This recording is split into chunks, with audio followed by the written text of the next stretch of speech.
오늘 말씀에 중심을 해서 좋은 일에 열심을 이라는 제목으로 오늘 본문을 상고하도록 하겠습니다. 좋은 일에 열심을. 좋은 일에 열심 내는 것을 모르는 사람은 없을 거예요. 근데 이제 이 좋은 일이라고 하는 것이 뭔가가 우리에게 확실하게 맺어져야 이런 일에 우리가 열심히 내야 되는 거구나. 좋은 일이라고 그러면 뭐 세상에서도 좋은 일이라는 평가가 있잖아요. 우선 뭐 이 추운 겨울에 집 없는 사람들, 먹을 것 없는 사람들에게 구제를 한다. 좋은 일이죠. 그런데 성경에서 말하는 뜻은 그런 뜻이 아니기 때문에 이게 중요한 거예요. 그런 열심을 얘기하는 게 아닙니다. 오늘 본문에서 말하고자 하는 이 중요한 의미를 우리가 잘 캐치해야 되겠습니다. 바울이 본래 이 편지를 쓸 때 부드럽게 쓰시는 분이세요. 항상 앞에 보면은 그리스도 예수 안에서 너희에게 무난하노라 이렇게 편지의 형식이 있잖아요. 인사말 하면서. 근데 갈라디아서는 그냥 문장을 열자마자 손에 피를 들자마자 아주 강한 어조로 나가는 거예요. 그래가지고 1장에서부터 벌써 저주를 받을지어다가 2번이나 나오고요. 바울이 누구한테 저주를 하겠어요. 하나님께로부터 이런 사람들은 저주를 받아야 된다고까지 말할 만큼이나 심각한 문제였다는 거예요. 그러니까 그 율법주의자들이죠. 바울이 전해놨던 그 복음, 그 정말 순수한 복음을 전해놨더니 그들이 그 복음 안에서 너무 자유했고 너무 감사하고 기쁘고 행복한 삶을 살고 있었는데 거기에 율법주의자들이 들어가면서 갈라디아 교회가 그 지방이 완전히 혼돈 속에 빠져들게 됐다는 겁니다. 그러니까 이렇게 만드는 그 자들은 율법주의자들인데 그 자들이 누구냐면 본래 자기가 예수를 믿기 전에 자기 동료들이었어요. 이게 유대인이에요, 유대인. 유대인이면서 그리스도인이에요, 동시에. 그러니까 유대인 크리스찬들이 사도 바울도 유대인이면서 크리스찬 된 거 아니에요? 그런데 두 부류가 있었다는 거예요.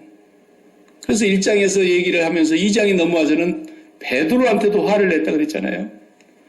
거기에 같이 밥을 먹고 있다가 예루살렘에서 야고보 사도가 보냈다고 하는 사람들이 도착했다는 소식을 듣고 베드로도 그냥 바나바도 막 밥 먹다가 도망가 버렸다 그랬죠. 이방인들하고 같이 앉아서 밥을 먹으면 안 돼요, 유대인은. 그러니까 이 사람들에게 오래 몸에 배어있던 율법적 전통들이 예수를 믿어도 안 없어지는 거예요. 그러니까 그냥 그 사람들 앞에서 바울이 베드로를 책망했다 그랬잖아요. 당신이 예수님의 수제자라 할지라도 이게 말할 수 있는 행동이냐 이게. 아주 심각하게 얘기를 했어요. 그래서 절대로 율법으로는 구원을 얻지 못한다. 너희들은 율법을 지켜야 된다 그러고 율법 중에서도 할례를 받아야 된다. 그래야지 아브라함의 자손이 되고 구원받는다. 이딴 소리 하지만 뭐라 그랬어요? 사도 바울은 갈라디아서 앞에 3장 26절에 단호하게 너희가 다 뭐라 했어요? 할례를 받음으로 말미암아가 아니잖아요. 너희가 다 믿음으로 말미암아 그리스도 예수 안에서 하나님의 아들이 되었으니 충격적인 선언입니다. 이건. 그러니까 유대인들만 하나님의 자녀예요. 나머지는 다 종놈들이고 나머지는 다 지옥의 땔감들이고 나머지는 다 저주받을 것들일 거예요. 그게 유대인들은 이방인하고 같이 밥을 먹어서도 안 되고 같이 집에 들어가서도 안 되고 상종해서도 안 되는 거예요. 같은 본래 조상이 같은 조상이었는데 옛날에 구약 시대에 저 아수르라는 나라에 끌려가서 그냥 피가 섞이고 또 아수르 사람들이 다른 나라 사람들을 막 유대 땅에 갖다 집어넣어가지고 그 사마리아 땅이 온통 피가 섞였잖아요. 그 조상은 다 아브라함의 자손이었다고요. 그래도 피가 섞였다 그래서 유대인들이 갈릴리로 올라갈 때는 사마리아 땅을 밟지 않고 갔다니까요. 이 더러운 이 이방인의 땅을 우리가 밟아도 안 된다고 생각했단 말이에요. 그러니까 유대인의 전통이 이렇게 무섭습니다. 이 사람들이 예수를 믿었지만 안 바뀌는 거예요. 끝까지 율법주의와 할례를 받아야 된다는 이 전통 속에서 너희가 옛날에 개들이었는데 사람이 아니야 너희들은. 너희가 그런데 예수 믿었다고 무슨 하나님의 자녀가 된단 말이냐? 하나님의 자녀가 되려면 적어도 율법도 지켜야 되는데 율법 중에서도 십계명을 지켜야 되고 또 할례도 받아야 되고 너희가 이런 걸 해야지 하나님의 자녀가 되는 거야. 유대인 크리스찬들이 와서 그렇게 가르치는 거예요. 갈라디아 교회에 와서. 갈라디아 교회라는 것은 오늘 우리와 같이 이렇게 한 지역에 예배당이 하나 있어가지고 그 모이는 교회를 말하는 게 아니에요. 그 갈라디아 지방이라 그러면 굉장히 넓어요. 여기서 저 트라이시티까지 다 통틀어서 얘기하는 거예요. 그 지역에 군데군데 집집마다 모이는 교회들이 많이 있었는데 그 전체 갈라디아 지역이 지금 완전히 혼란에 빠진 거예요. 그게 이제 어디냐면 사도행전을 읽어보면 13장과 14장이에요. 13장과 14장의 내용이 보면은 갈라디아라는 말은 한마디도 안 나오지만 그 버가라고 하는 지역을 지나서 버가에서부터 갈라디아 땅이 시작이 되는 거거든요. 그 다음에 두아디라로 지나죠. 그 다음에 두아디라 성에서 자주장사를 만나가지고 거기서 복음 전하죠. 그 다음에 어디로 갑니까? 나면서부터 발을 쓰지 못했던 그 장애인을 낫게 해준 거기 루스드라로 또 가죠. 루스드라에 가서 그 다음에 더베로 갑니다. 이렇게 옮겨가는데 그 지역이 다 갈라디아 지역이에요. 바울이 2차 전도 여행을 아주 정말 잘 해놓은 곳인데 그만 그 일을 완전히 망가뜨린 거예요. 그래서 바울은 이 유대주의자이면서 예수를 믿답시고 와서 전도는 하는데 율법을 강조하고 할례 받아야 되지 예수 믿는 것만 하고는 안 된다. 이렇게 말하는 사람들은 하늘로부터 온 천사라도 저주를 받아야 될진데 그 사람들은 저주를 받을 것이라고 말했어요. 그러면서 이제 4장에 와서 지난주에 또 우리가 4장 6절을 보면 뭐라 그랬어요? 너희가 뭐라 했어요? 아들이라 해서 아들. 하나님의 아들이므로 하나님이 그 아들의 영을 우리 마음 가운데 보내사 아빠, 아버지라 부르게 하셨다. 이렇게 선언을 한 거죠. 예수 믿음으로 말미암아 너희가 하나님의 자녀가 되기 때문에 하나님을 아빠라고 부른다는 거예요. 아빠. 그 아빠라고 얼굴을 마주보고 부르는 아이의 마음속에 뭐가 있어요? 아빠 부를 때 막 두려운가요? 자유함이 있어요. 기쁨이 있어요. 왜? 우리 아빠가 나를 그렇게 사랑한다는 걸 아이가 알기 때문에 그러는 거예요. 네. 그래서 우리 예수를 믿고 하나님의 자녀가 되는 사람은 증상이 어떻게 됩니까? 자유함이 있는 거예요. 하나님 그러면 조금 좀 멀리 느껴지잖아요. 근데 아빠 이렇게 부른다는 거예요. 하나님을. 그렇게 부를 때 아빠 아버지라고 부를 때에 그 안에 진정한 자유가 있어요. 요한일서 4장에서 18절에 보면 사랑 안에는 뭐가 없다 그랬어요? 두려움이 없고 그랬어요. 사랑 안에 들어가 버리면 두려움이 없어지는 거예요. 그러니까 두려움은 모든 형벌 때문에 온다는 거예요. 두려움은. 어떤 모양이라든지 뭐 내가 의식을 하든 의식을 하지 않든 어떤 대상이 있든 없든 불안감이나 두려움은요 다 형벌에 관계되는 단어예요. 그게. 근데 하나님을 향하여 두려움이라는 말이 또 하나 있잖아요. 네. afraid가 아니고 fear. 경외심이에요. 경외심. 그건 두려움인 두려움인데 너무 사랑하기 때문에 그 안에 들어가면은 내 마음에 진정한 자유가 오게 되고 그 자유 때문에 하나님을 너무 사랑하게 되는 그런 걸 보고 fear라 그래요. 그때 나타나는 두려움이에요. 그게 경외심. 그러니까 믿음으로 사는 사람은 그런 경외심이 생기는 거고 율법으로 살아가는 사람은 진짜 두려움이 생기는 거예요. 그래서 신앙생활을 항상 자유가 없어. 예배를 드리러 나와도 내가 오늘 여기 예배 드리지 않으면 하나님 앞에서 벌을 받든지 예배를 잘 드리면 복을 받든지 이런 관계론들 생각한다니까요. 이게 율법주의입니다. 내가 열심히 기도하면 하나님께서 복을 주시고 내가 열심히 기도를 하지 않으면 하나님께서 복을 안 주시고 그렇게 생각한다. 이것도 율법주의예요. 네. 그러나 하나님을 정말 사랑하는 사람은 예배가 뭐예요? 데이트하는 거란 말이에요. 사랑하는 사람이 데이트하는 거. 그렇게 바쁘고 피곤하니까 좀 쉬는 날이면 쉬면 좋을 텐데 데이트하러 가. 그게 주일날 오는 거예요. 하나님 앞에. 그래 막 데이트하고 싶어갖고 그냥 더 준비해갖고 가는 거예요. 그래 가가지고 하루 종일 속닥거리고 같이 만나고 놀아놓고 집에 와고 또 전화하고. 그게 뭐예요? 대화하는 거 아니에요? 대화하는 거. 대화하고 싶어서. 기도예요, 그게. 예. 그리고 막 헌금하는 거, 헌금. 헌금하는 게 뭐예요? 복 받으려고? 다 율법주의라고, 이게. 예. 헌금은 내가 진짜 영수증 끊어드리는 거라고. 모든 헌금은 영수증 끊어드리는 거예요, 하나님 앞에서. 우리가 물건 사면 영수증 반드시 받잖아요. 내가 지불한 것에 대해서. 받았지요? 영수증 내놔라, 이거예요. 그게 우리 하나님 앞에 자발적으로 영수증을 드리는 거예요. 하나님, 내가 모든 것을 당신으로부터 받았습니다.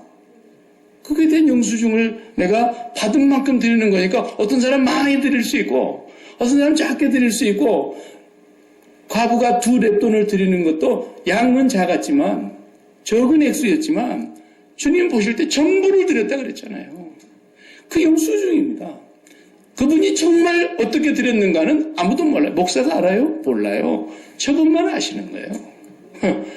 여러분, 경외하고 사랑하는 신앙생활은 모든 것에서 자유하는 거예요. 자유하는 거예요. 사랑해 보셨잖아요. 응? 사랑하면 다 자유해버립니다. 그게 사랑의 힘이에요.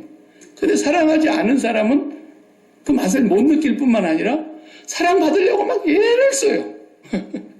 하나님 앞에 나와갖고 막 내가 어떻게 하면 사랑을 받을까 애를 쓴다니까. 그게 율법주의예요. 너무 그것이 좋은 신앙 같지만은 성경에서는 그것이 율법주의라는 거예요. 초등학문에 매여 있는 거라는 거예요. 너무너무 안타까운 거예요. 우리가 하나님 앞에 막 이쁨을 보이려고 막 어떻게 화장을 잘해갖고 뭐 이뻐할까요? 그건 우리끼리 보여주려고 그러는 거예요. 하나님은 화장을 안 하고 와도 집이 없어갖고 1년에 목욕 딱 2번 정도밖에 못하는 사람이 썩은 냄새 풀풀 풍기면서 아버지 앞에 와도 아버지는 그 사람이 진실로 예배하러 왔고 회개하고 왔고 하나님 불쌍히 여겨달라고 하나님의 사랑을 갈급해서 왔다면 하나님 용납해 주시는 거예요. 응? 그러니까 이게 비슷한 것 같은데 하나는 지옥이고 하나는 천국이에요. 지금 하나는 저주를 받아야 될 사람이고 하나는 구원을 받는 사람이에요. 사도 바울이 그러잖아요.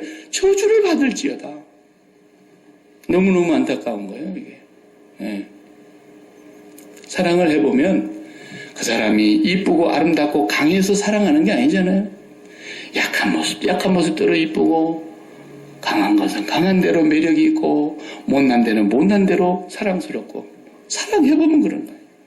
전부 그냥 옛날에 병이 나가지고 그냥 이게 잘못돼가지고 그냥 수두를 맞아가지고 그냥 곰봇 같이 막 이그러지는 그런 얼굴도 사랑하면 다 보조개로 보인다잖아요. 그 사람이 그게 사랑받을 자격이 있어서 사랑하는 게 아니잖아요. 신앙생활이 그런 거예요. 하나님이 우리가 무슨 사랑받을 자격이 눈썹 할 컷만하더라도 있어서 우리를 사랑하는 줄 아세요? 천만의 말씀이세요. 이미 그러기 전에 우리가 죄인 되었을 때에 하나님 우리를 완전히 영원히 끝까지 사랑하시기로 결정하신 거예요. 그래서 예수님을 보내주신 거예요. 예수님을 죽이기까지 우리를 사랑하신 거라고요. 그러니까 그 사랑을 맛보고 나면 자유해버리는 거예요. 그 앞에서. 내가 막 잘 보여갖고 사랑받는 줄 착각하고 있는 거예요.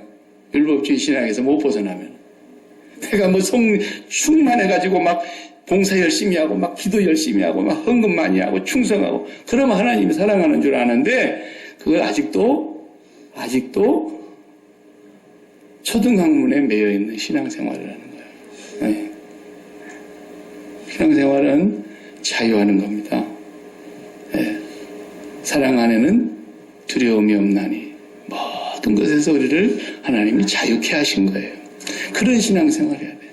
교회 안에서도 마찬가지예요. 절대로 우리가 열심히 하나님 앞에서 내가 이렇게 봉사해가지고 하나님의 사랑을 따내야 되겠다. 누구보다도 하나님이 나를 더 기특하게 여기게 하셔서 하나님이 나를 정말 한순간도 눈동자가 나에게서 멀어지지 않게 하시고 날마다 하나님 앞에 내가 마음을 그냥 다 쏙 빼게 내가 열심히 해야 되겠다. 그런 게 아니라니까요. 얼마나 피곤해요 그게. 응? 사랑받기 위해서 그런다 그러면. 그게 아니라 우리를 하나님 알지 못할 때부터서 이렇게 말하면 이해가 될까요? 우리가 처음 태어날 때 육신으로 태어날 때 부모님의 뱃속에서 엄마에게서 나왔는데 엄마 아빠의 사이에서 우리가 출생을 했는데 엄마가 임신을 하게 됐고 10달 동안 뱃속에 있었고 그러는데 우리가 뱃속에서 하나님 엄마 아빠에게 뭘 잘해가지고 기트가 해서 놔줬어요? 응? 우리가 뭐 엄마 아빠에게 뭘 해가지고 뱃속에서 뭘 잘했길래 그 해산의 수고를 하고 낳냐는 거예요. 그런 게 아니에요. 그냥 둘이 좋아가지고 사랑의 열매가 나온 거예요. 아시겠어요? 그러니까 성삼위 하나님이 당신네들이 너무 좋아가지고 우리가 나온 거예요, 지금. 우리가 거듭난 거예요. 두 번 태어난 거예요. 그분이 너무 우리를 좋아해서. 근데 우리가 망가졌기 때문에 우리를 다시 고쳐야 되기 때문에, 다시 새롭게 해야 되기 때문에, 그래서 예수님을 보내시는 그 놀라운 계획을 만세전부터 계획하시고 준비하셔서 지난 4장에 볼 때 때가 참에 여자의 몸에서 그 예수 그리스도를 나게 하시고 그분을 보내시는 그 성삼위 하나님의 구원 계획이 십자가에서 완성이 되면서 우리를 낳으신 거예요. 우리가 뭐 조금이라도 잘한 게 한 가지 있어 얘기해봐요. 그래서 나를 구원해 주셨구나. 그렇다면 아직도 율법주의예요. 내 의가 나오는 거죠. 아니란 말이에요. 전적으로 하나님. 그러니까 자유하시기 바랍니다. 뭐 잘해야 하나님이 조금 더 우리 집에 복을 더 주실라나 이런 생각 꿈에 들지 마시고 너무 큰 사랑을 받았기 때문에 갚을 길이 없으나 너무 큰 사랑을 내가 받은 사람이기 때문에 그분이 사랑스러워서 하는 거예요. 그분이 좋아서 하는 거예요. 그분이 기뻐서 하는 거예요. 그 신앙으로 올라가야 된다는 것이죠. 지금 갈라디아서에 쓴 이 주제는 제발 너희가 그 잘못된 사람들한테 빠지지 마라. 오늘 이제 12절부터서 보세요. 이제는 조금 감성에 호소하는 본문이 오늘 많습니다. 감성에 호소하는 본문이 뭐냐면 형제들아 내가 너희와 같이 되었지 않느냐. 그 말은 무슨 말이냐면 내가 여러분들하고 친구했지 않냐 이 말이야.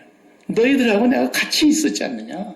그 말은 무슨 말입니까? 내가 유대인이야. 바리새인 중에 바리새인이고 히브리 사람 중에 히브리 사람이고 율법으로는 흠이 없는 사람이었어 본래. 유대주의자 중에 유대주의자였어 내가. 너희들하고 내가 같이 밥을 먹을 사람이 아니야. 너희들하고 내가 상대할 사람이야 못돼. 내가 원래 전통에 따르면.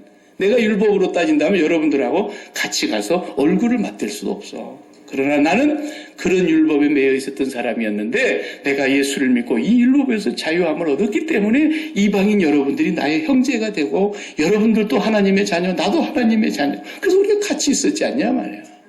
그러니까 당신네들도 나와 같이 좀 되다오. 그 다음 말이 그러잖아요. 여러분들도 제발 그 율법에 빠지지 말고 그 율법주의에 매이지 말고 나하고 같이 좀 이렇게 자유로운 사람이 되다오. 12절의 얘기가 그 말이에요. 그러면서 여러분들이 나를 해롭게 하지 않았습니다. 그랬어요. 여러분들이 나에게 해롭게 한 게 하나도 없습니다. 그 다음 말씀을 읽어보면 이 말이 무슨 말인지 알아요. 13절에 내가 처음에 그러니까 갈라디아에 들어갔을 때 처음에 육체의 약함으로 말미암아 너희에게 복음을 전한 것을 너희가 아는 바라. 이것에 대해서 학자들의 의견은 많아요. 크게 한 두 가지예요. 여러분들에게 내가 들어갔을 때 육체의 약함으로 말미암아 복음을 전했다. 그러니까 육체의 약함으로 이게 뭔 말이냐? 본래 바울이 지병이 전도하기 전부터 있었다고 생각하는 사람이 있고 뭐 안질이냐 아니면 뭐 간질이냐 넘어지고 막 하는 거 그렇게 얘기하는 한쪽이 있어요. 안질이라고 하는 사람은 그냥 담에색에서 가다가 그냥 눈에 그냥 빛을 맞은 바람에 눈이 잠깐 멀었었는데 근데 본문 사도행전은 그때 나았다 그랬거든요. 네. 그랬는데 하나님이 조금 덜 고쳐준 것이냐? 그렇지는 않을 거라고 봐요. 그럼 뭐 간질이냐? 간질이라는 증거가 어디 있어요? 없어요 전혀. 그런 하여튼 학자들 생각은 뭔가 지병을 갖고 있으면서 전도를 다녔는 건가? 아니면 육체의 약함으로 말미암아 한 이 얘기가 그 갈라디아 지역은 좀 그 습한 지역이래요. 지역적으로. 그러니까 거기 들어가서 살게 되면 풍토병이 많이 생기는데 바울이 전도하러 가서 거기서 무슨 이질에 걸렸든지 어떤 전염병에 걸렸든지 풍토병에 걸려가지고 거의 죽을 뻔한 그런 상황이 되었는데 갈라디아에서 그럼에도 불구하고 죽으면 죽으리라 복음을 전했을 때 갈라디아 지역에 있는 그 사람들이 바울을 받아들였다라는 거예요. 어떻게 받아들였다는 얘기냐면 만약 그 말이 맞다면 14절에 보세요. 너희를 시험하는 것이 내 육체에 있으되 병을 말하는 거예요. 시험할 정도로 큰 병이었다는 거죠. 그러니까 이게 전염병 아니면 아니 저 사람이 하나님을 믿는다면서 어떻게 저런 병을 갖고 있을 수 있어? 신앙이 흔들릴 정도로 회의가 올 정도로 그런 병이었을 거라는 것이 추측이 된다 이 말이에요. 이 무슨 병인지 말은 안 하지만 너희의 믿음을 시험할 만한 병이 내 육체에 있었다. 그런데 어떻게 했다는 거예요? 전염병이 같으면 못 들어오게 할 거 아닙니까? 외부 사람을. 그런데 그런 병이 있었다 할지라도 이것을 너희가 업신여기지도 않았고 나를 버리지도 않았고 오히려 뭐라 하세요? 바울을 하나님의 천사와 같이 또는 그리스도 예수와 같이 영접해 줬다는 거예요. 천사를 보냈다고 생각하고 받아줬다는 사람들. 갈라디아 교회하고 처음에 만났을 때의 그 관계가 이렇게 좋았다는 거예요. 그리고 그 복음 안에서 자유를 누리다 보니까 얼마나 사랑이 깊었는지 그런 연약한 상태에 있는 바울을 천사처럼 예수님이 오셨다고 생각할 만큼이나 돈독한 인간관계 그런 바탕이 이루어졌다는 거죠. 근데 그 다음 말씀을 보면은 15절에 너희의 복이 그랬는데 이건 감격이에요. 감격. 그때 그 처음에 함께 누렸던 사랑 그걸 말하는 거예요. 그 복이 지금 어디 있느냐? 내가 너희에게 증언하노니 너희가 이것은 바울 혼자서 이제 자기가 표현하는 거죠. 너희가 할 수만 있었더라면 너희의 눈이라도 빼어 나에게 주었으리라. 여기서 학자들이 봐.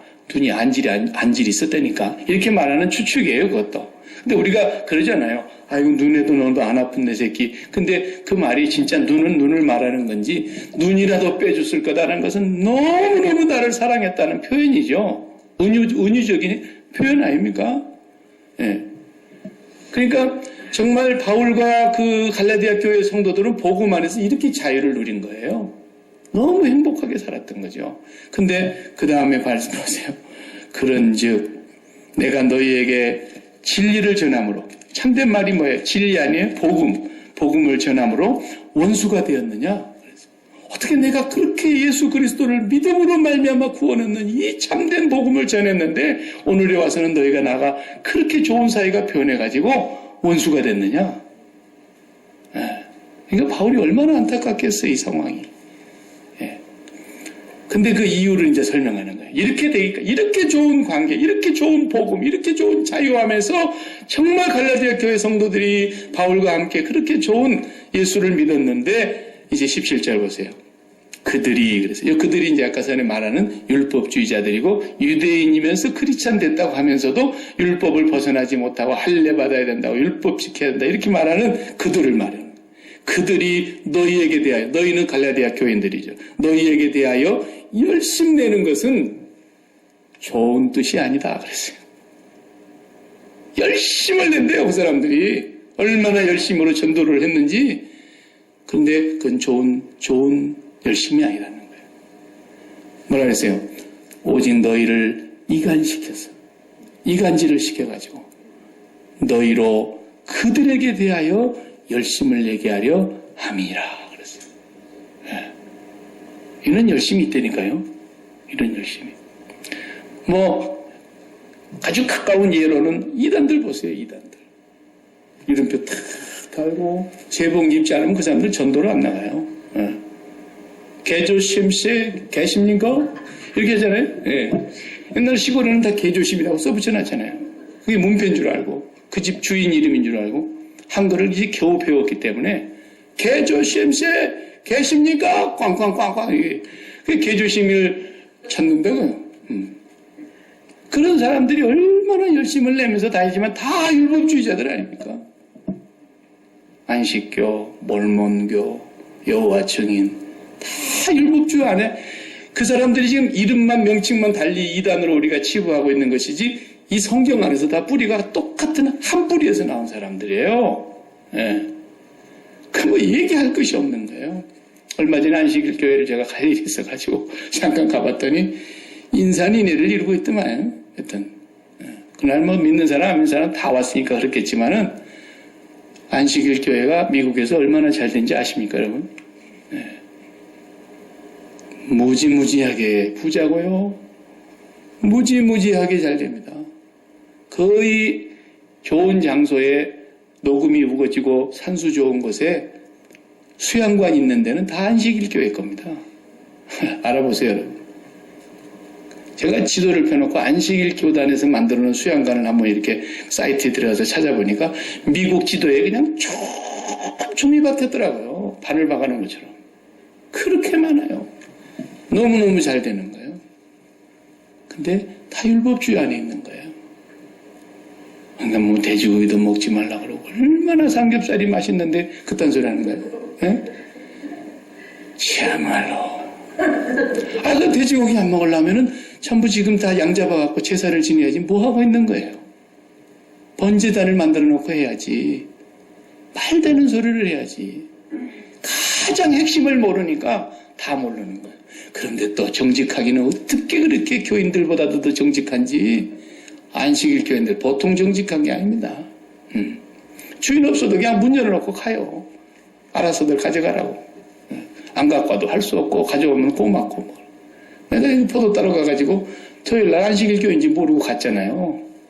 갔더니 없어 사람이. 그래서 나는 따야겠어. 내일 주일인데 내가 내일 따로 올 수 없잖아. 쟤들은 주일날 문 연대. 그래서 내가 오늘 좀 따갈 거라고 그랬더니 어떻게 하면 좋냐. 따가고 집에 가서 체크 보내줘 그러더라고. 어느 또 착실하게 또 체크 보내줬죠. 정직합니다. 왜 그래요? 얼마나 율법적으로 사는데요. 철저하게 율법적이에요, 그 사람들은.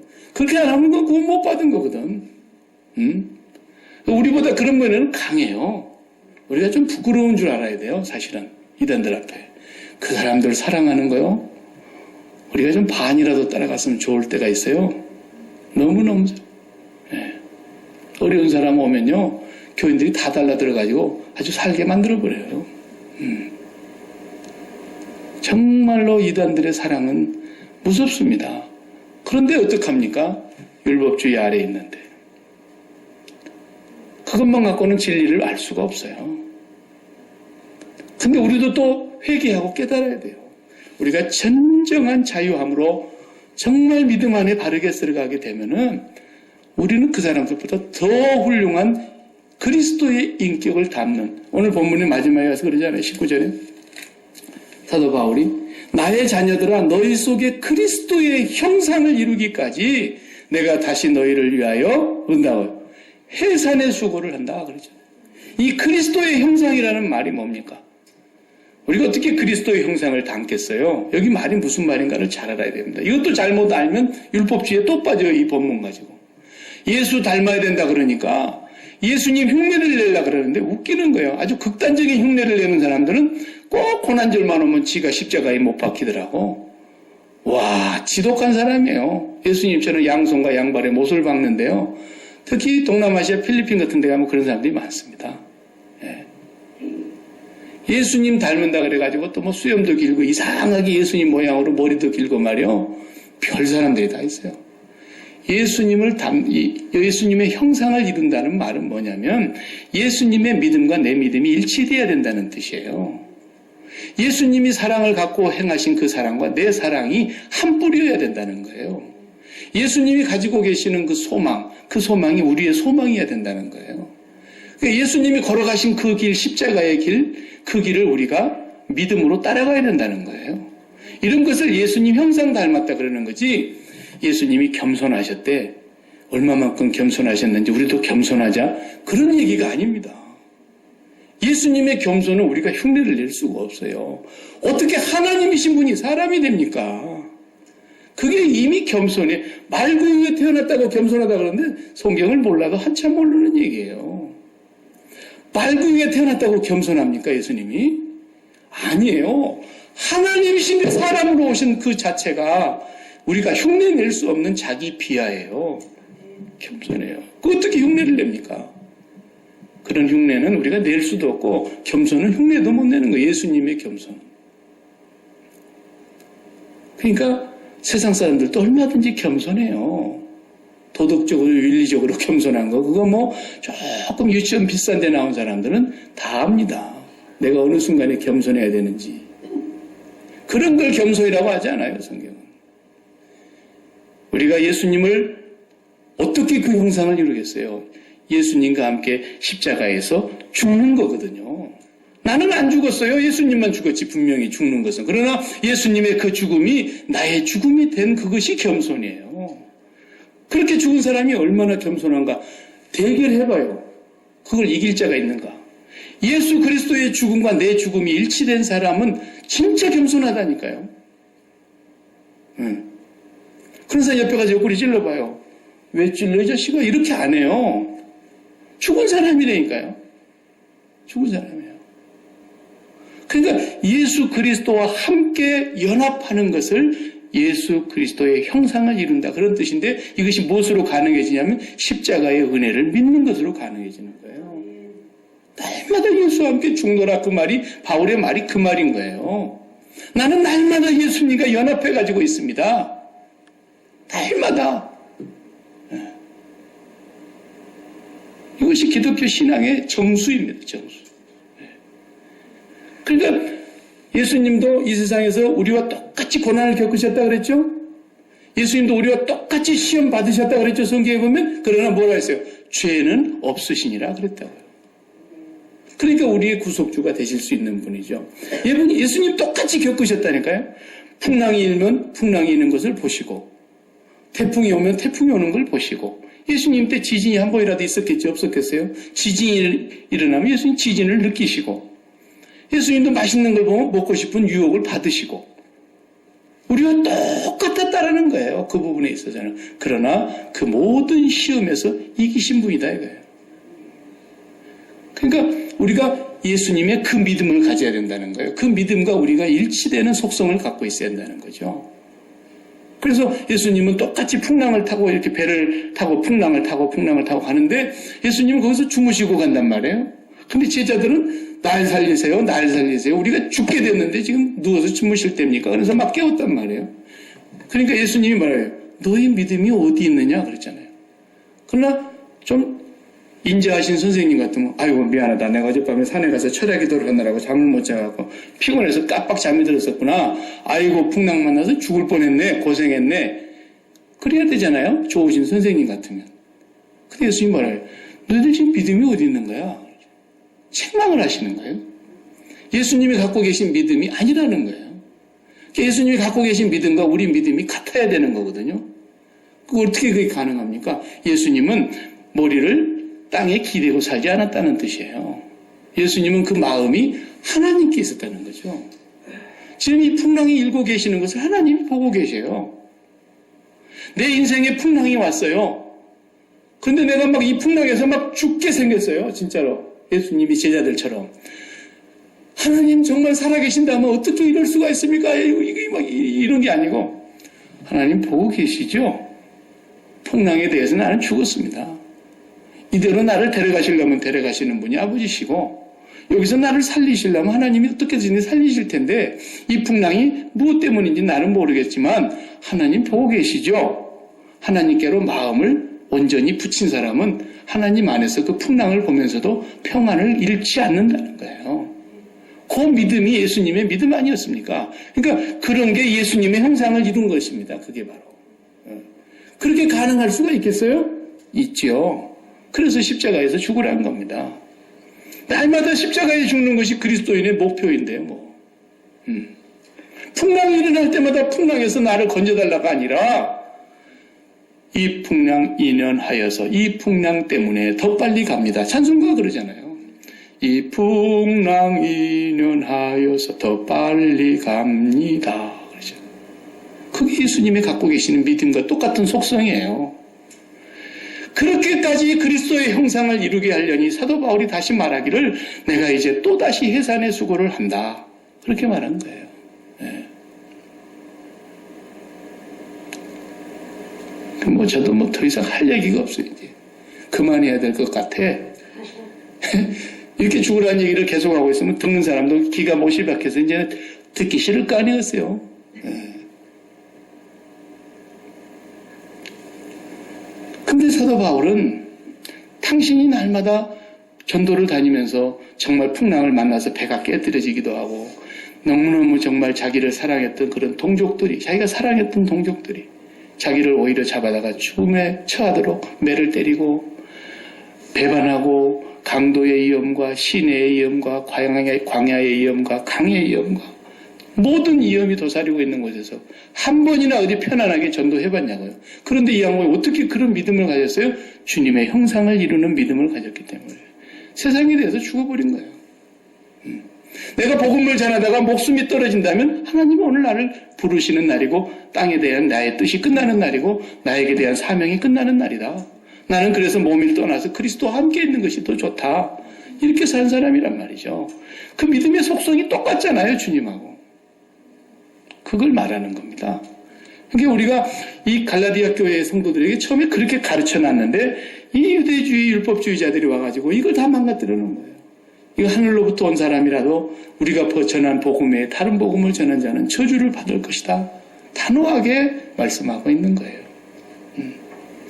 오늘 우리는 내가 정말 믿음을 바르게 갖고 있는가를 봐야 되는데 자칫 잘못하면 우리가 열심을 내기는 내지만 좋은 열심을 내는 것 같지만 아닌 경우가 너무 많다는 걸 알아야 돼요.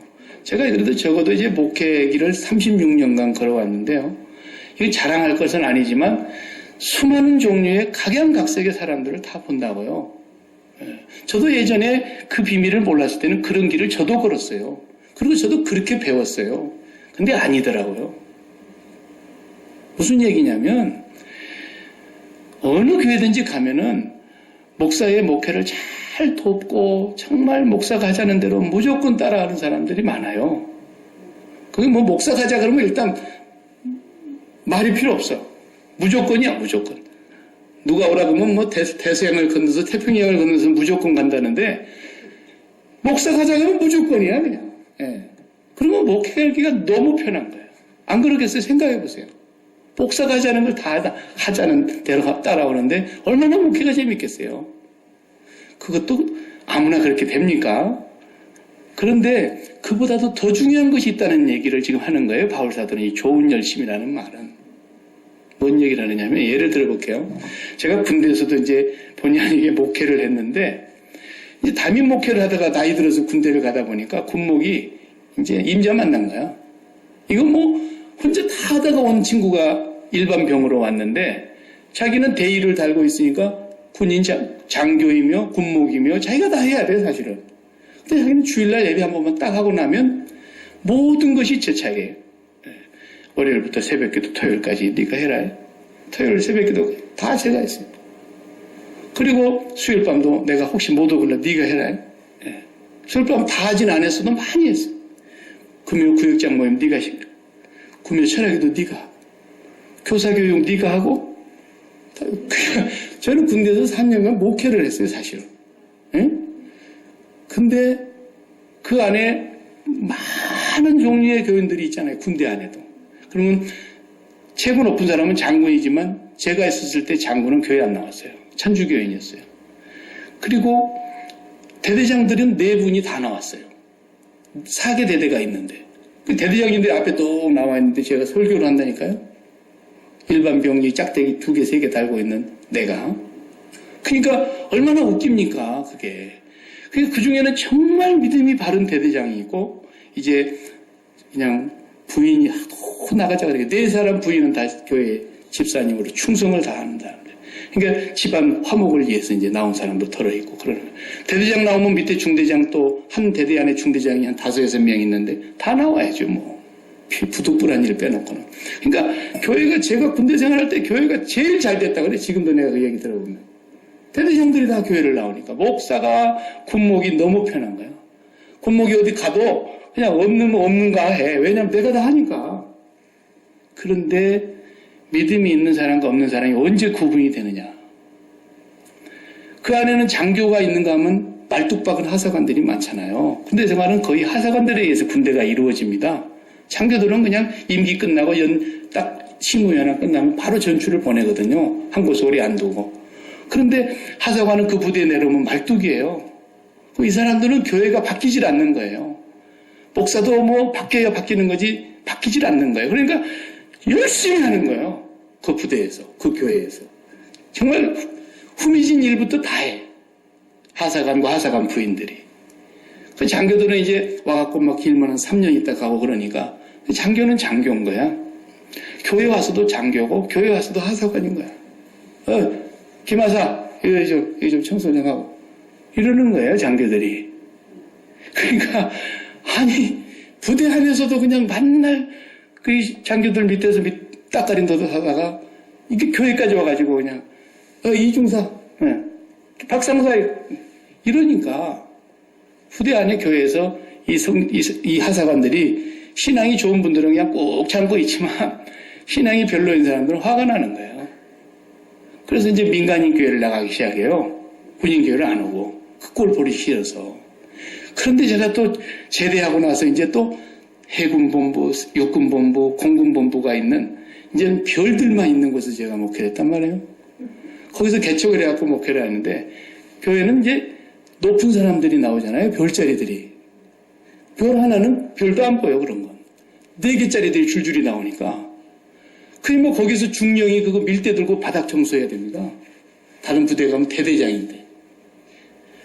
그 교회에서는 하사관들은 신앙생활 못해요 잘. 예. 중령도 바닥 떨고 이렇게 커피 끓이고 할 판에 하사관이 눈에 보이게 해서 이분들은 아예 민간인 교회로 나오려고 하는데 교회가 없어. 그래서 제가 개척한 거예요 거기서. 예.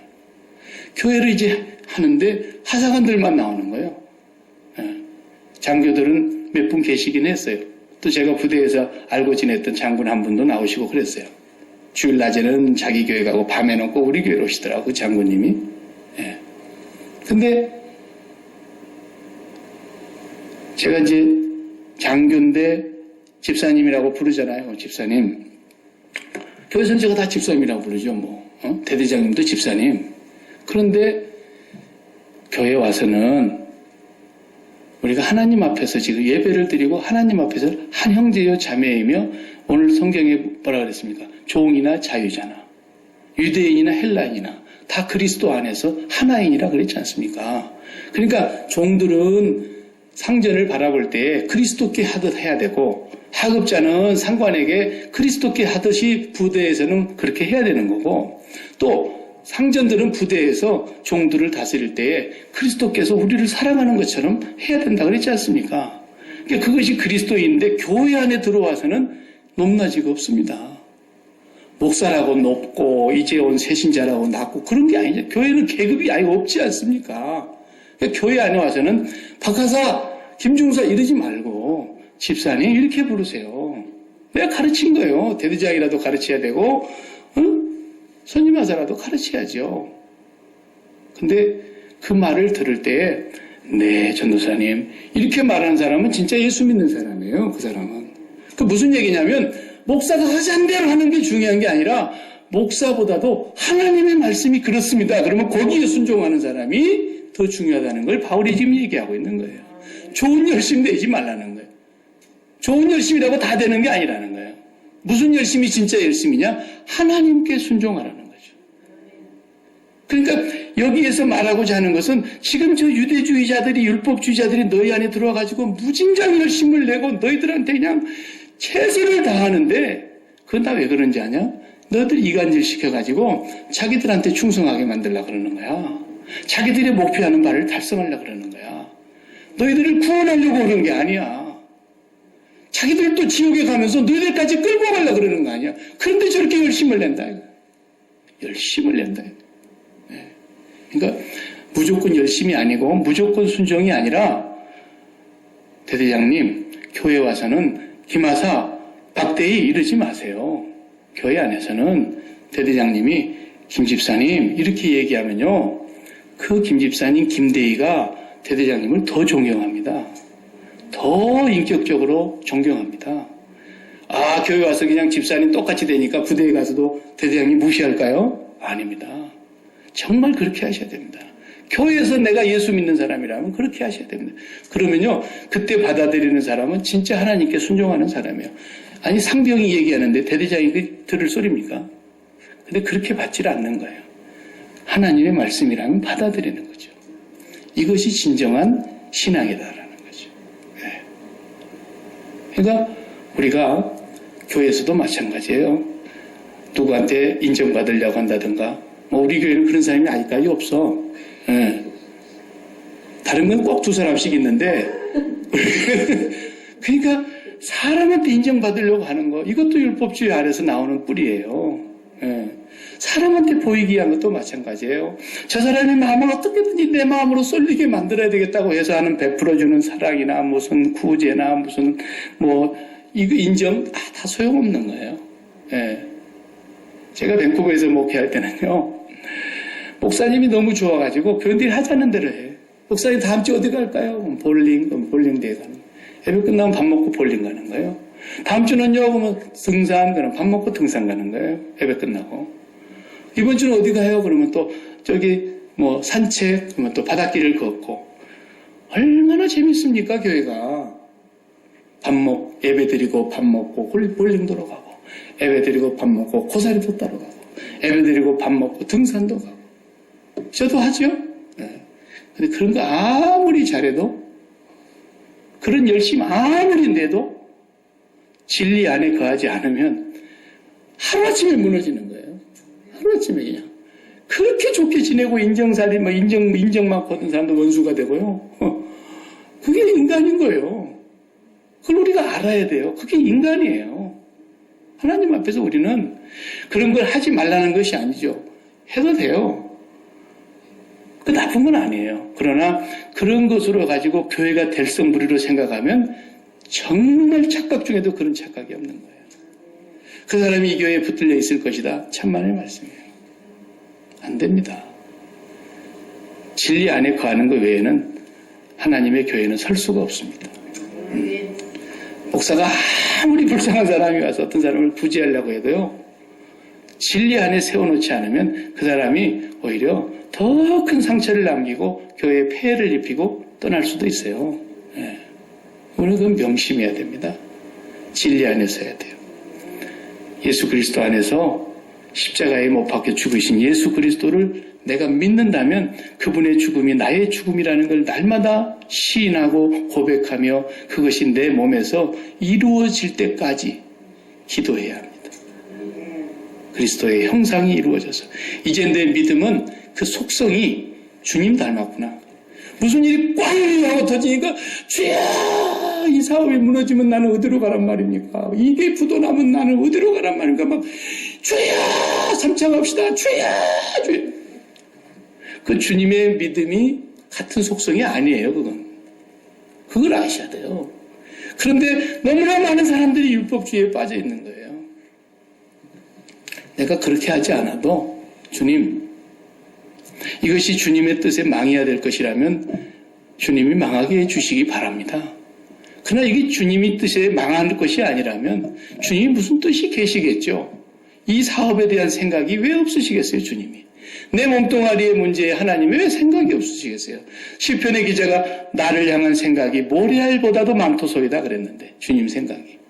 그 내 생각과 주님의 생각은 하늘과 땅 차이라 그랬고 내 길과 하늘의 길도 하늘과 땅 차이라 그랬고 우리를 향한 하나님의 생각은 재앙이 아니라 평강이요 장래의 소망을 주려 함이라 그랬고 그 하나님 아버지가 계신다고 한다면 그 하나님 아버지 앞에서 우리가 그 문제에 대해서 죽어버려야 된다. 하나님, 나는 이 문제에 대해서 이제 죽은 자입니다. 나는 이제 하나님께로만 향해서 내가 삽니다. 그리고 하나님 앞에서 기도를 하는 거예요. 이 마음에서 이게 떨어져 나가게 해달라고.